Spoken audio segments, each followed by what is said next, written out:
In a world of violence and confusion, one YouTube channel rises to the occasion and vows to present biblical and educational content in a relevant manner. Ladies and gentlemen, I give to you B30.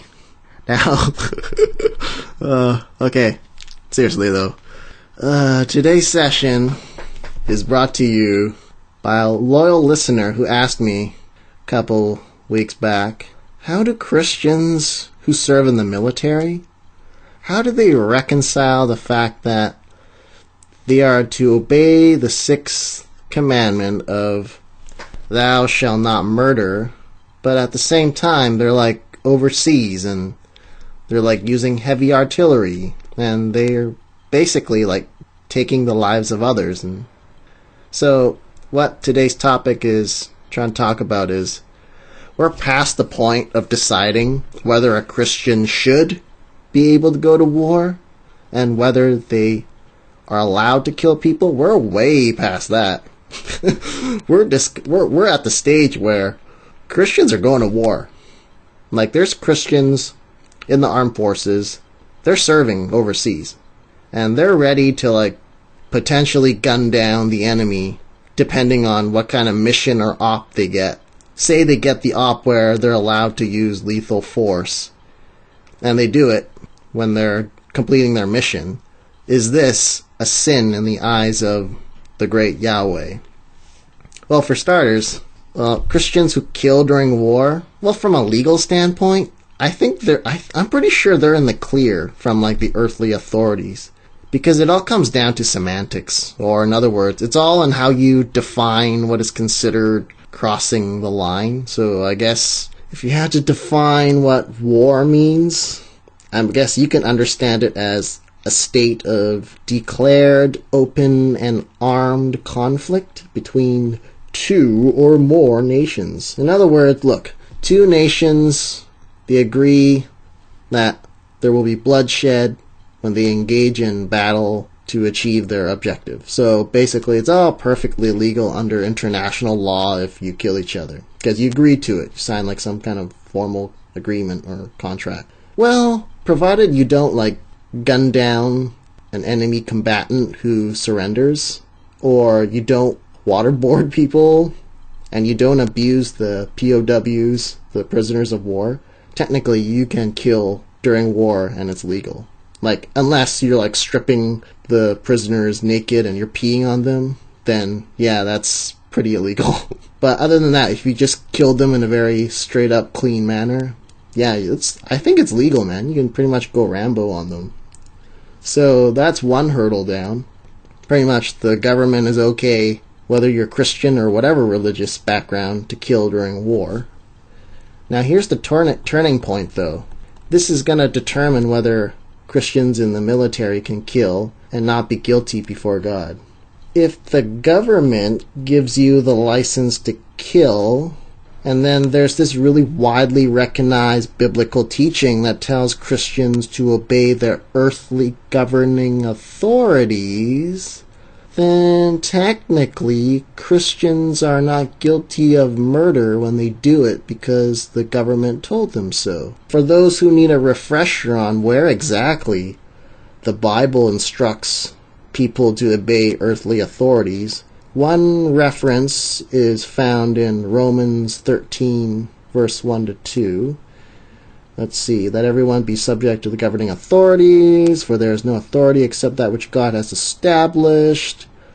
The authorities that exist have been established by God. Consequently, whoever rebels against the authority is rebelling against what God has instituted. And those who do so will bring judgment on themselves.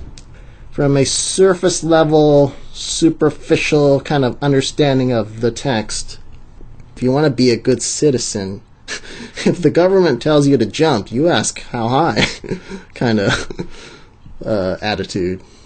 To boost the reliability of this teaching, another passage / apostle who backs up Paul's stance would be 1 Peter chapter 2, verse 13-14. Submit yourselves for the Lord's sake to every human institution, whether to a king as one in authority, or to governors as sent by him, for the punishment of evildoers and the praise of those who do right. So what I get from these passages are, we obey the government, they know best because God established them. And since God established them, God gave them the authority to declare war and to punish people by capital punishment.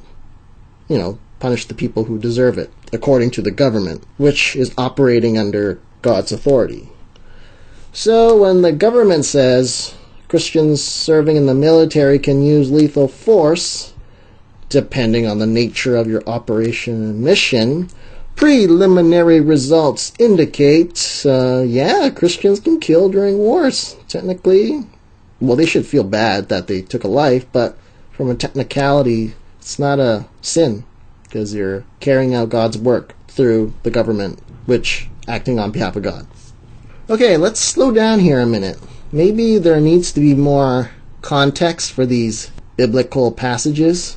I mean, in terms of historical context alone, when these passages were written, these letters, Christianity was pretty new. I guess people just couldn't tell what beliefs and practices were Christian and what were Jewish.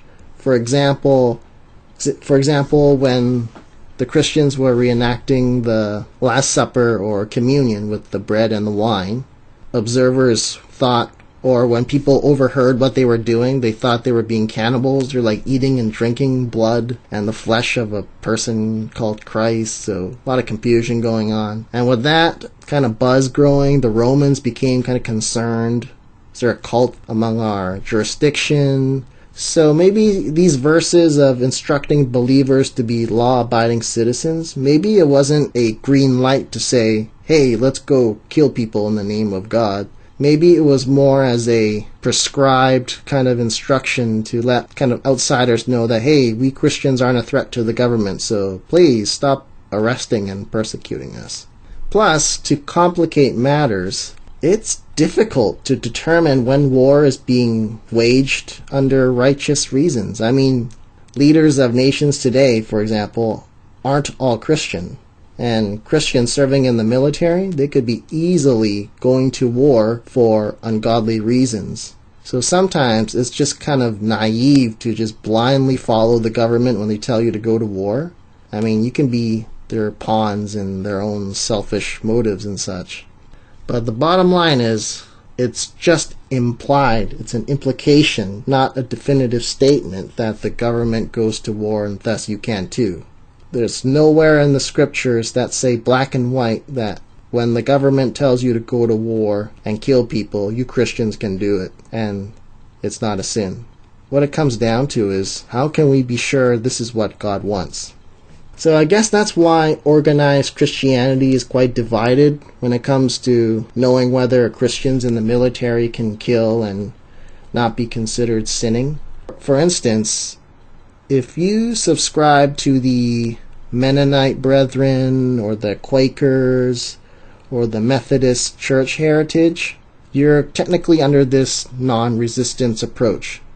And what your stance here is, Christians should never be a part of a group or never should be the aggressors when there's conflict. But they're a little more flexible on self-defense depending on the circumstance. So, depending on your kind of church denomination, if you're under the non-resistance approach, you're kind of the zero tolerance for violence and peace first kind of stance.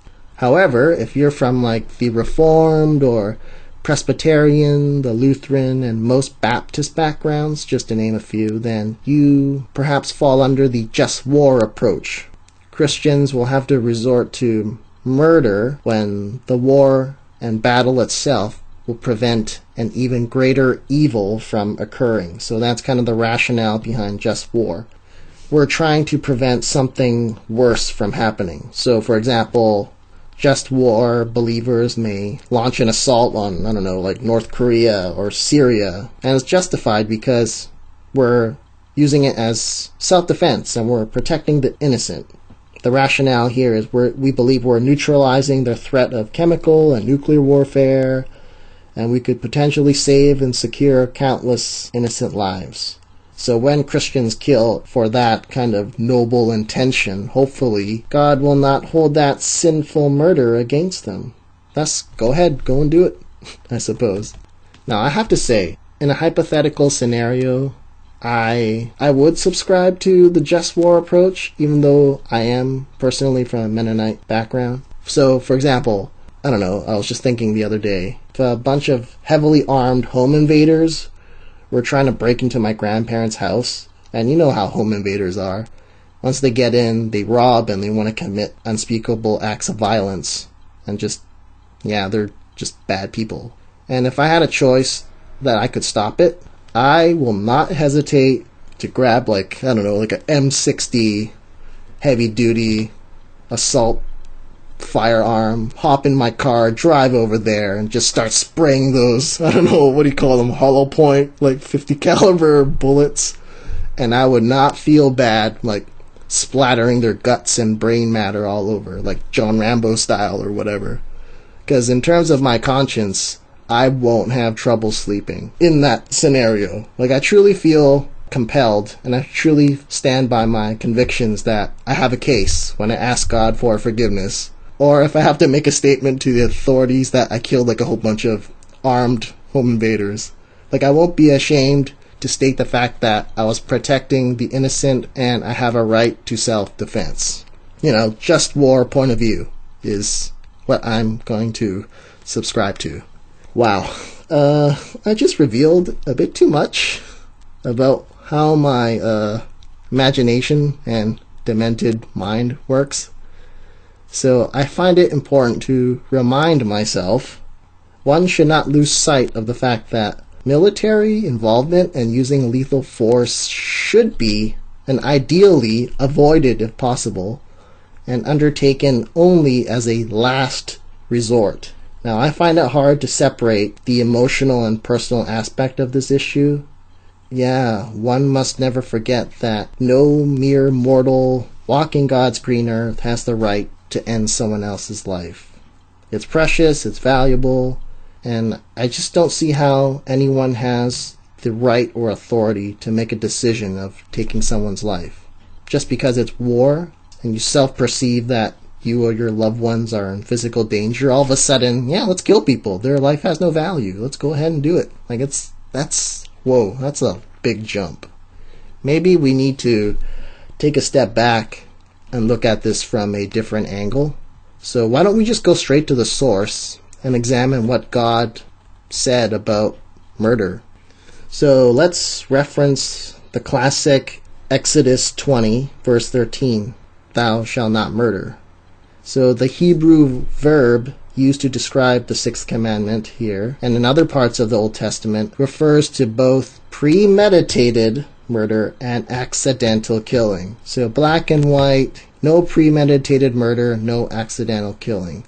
So if you're going off to war, and you're like some Christian Army Ranger or Navy SEAL, and you're like in some military hangar, and you're like gripping your assault weapon, and you're kissing the cross on your necklace, asking for God to protect you as you're about to get dropped off and start firing your weapon, one may argue that the Christian Army Ranger and Navy SEAL in this scenario is about to engage in a possible premeditated homicide. Because you're sitting there and you're like, well, I've been authorized to use lethal force, so I might have to do it, and I don't feel bad using it because the government says I can. And just reading what Exodus 20:13 just said, and then this person's scenario, don't you see some kind of internal conflict here? And to add to that, I can also argue you're about to engage in a possible scenario where accidental killing might be a unintended byproduct. So as mentioned earlier, so you're parachuting down and you're about to trigger finger itchy and you're ready to fire your weapon. So you drop down, you fire your weapon, and say you might potentially wound a enemy combatant, and who knows, maybe that person may die as a result of their injuries because maybe they didn't receive timely medical treatment. So, dude, I think that's accidental killing. And from what I checked from the Sixth Commandment, I think you just broke it. Unless Christians in a situation who are killing and murdering overseas, it is not a sin unless God directly instructed or authorized you to do so. An example of God authorizing someone to have a right to self-defense, and if a murder occurs, it's a sinless act. An example of that would be in, I say, Exodus 22, verse 2. If the thief is caught while breaking in and is struck so that he dies, there will be no blood guiltiness on his account. So the Just War subscribers would right away think this is a precedence for Christians in the military to kill, and it's not considered a sin because, right here, God gave people the authority to do it. But this is a very particular situation. This is historically specific. We're talking in the context of Exodus 22 where there's a large population camping in the desert and there's scarcity, they're probably looting and disorder. So God directly permits accidental killing for this particular situation. It doesn't mean you can take this historically specific command and run with it and use it to justify like a present day political or potential warfare situation. Now, moving on to an example where God authorized a sinless premeditated murder, Numbers 31 verse 1 to 18 would be another example. So in this instance, God sent people to kill in war with the purpose of carrying out his or God's vengeance. So the context here is, in Numbers, God authorized a holy cleansing. In verse 7, the Israelite troops were allowed to kill all the Midianite men, and they were allowed to slaughter the non-virgin women and the boys they captured. And in this context where it's about purification, God said that this kind of direct command to kill is the best kind of outcome in terms of providing the best closure for their kind of situation. And thus, to maintain the holy cleansing principle, actually the virgin women in those cases, the foreign virgin women, were spared because they were innocent, and the other non-virgin women and boys were killed along with the men. So to reiterate, Moses and the chosen nation in this case are not guilty of the sin of murder because of two conditions. God gave the green light, and two, God also gave them the reasoning for the green light, which is God wanted to prevent a greater evil of the Israelite nation being morally and spiritually compromised by the promiscuous ways of the Midianites. So therefore, pick up your blade and start slashing kind of thing. The bottom line is, God and Moses are tight. He literally said, yeah, go and kill them. I need you to do it. You're carrying out my godly purpose. You're fulfilling my plan for you and the chosen people. That's why Moses could kill and was not faced with the guilt of murder and the sin of it all. Now, as for the present day, we're living in an era where prophets and mediators between God and humanity have become a thing of the past. And from a theological standpoint, it's because we have this entity called the Holy Spirit who is within us and stuff. So I'll be pretty suspicious if a political figure nowadays would claim that God spoke to him or her like the same way that God did to Moses in the book of Numbers, and this present day political figure head said oh, they told me to rally up Christians and go kill in the name of God. I'll be pretty suspicious. Historical specificity. How do you like that? It's all historical, it's all specific. Don't take it out of context and use it to your own advantage. Now, I know I covered a lot of hypotheticals, and there's a lot of ideas and viewpoints that are all over the place. But what it comes down to is, for those Christians who are serving in combat situations overseas, and you've been authorized to use lethal force when necessary, guess what? You can go ahead and do it and not feel guilty of sinning against God because, one, the government gives you the green light under the terms and conditions of modern warfare. Number 2, you're not guilty and not sinning because from a basic surface level reading standpoint of biblical teaching, specifically the teaching on obeying earthly authorities, they're authorized by God to punish evildoers. If you follow the government's command, you're good. You're not accountable. But it is your responsibility to determine if the government is indeed acting under the influence of God's wishes. So it's your responsibility. Don't just blindly grab your gun and go, George W. Bush or whatever told me to do so I'm going to the Middle East. Bang, bang, bang. So 2 points right there. Third point, if it's a self-defense, protecting the innocent scenario, for example, you're preventing a genocide and any other kind of potential suffering of humanity, then yes, you can pull the trigger, Mr., Mrs., or Ms. Christian Armed Force member. Number 4, if God has directly commanded you, and thus authorized you to commit murder, carry out his plan for humanity, then go do it. But that means that you have some very intimate relationship with God like Abraham and Moses did. And it'll be pretty hard to prove or disprove whether God told you to do it.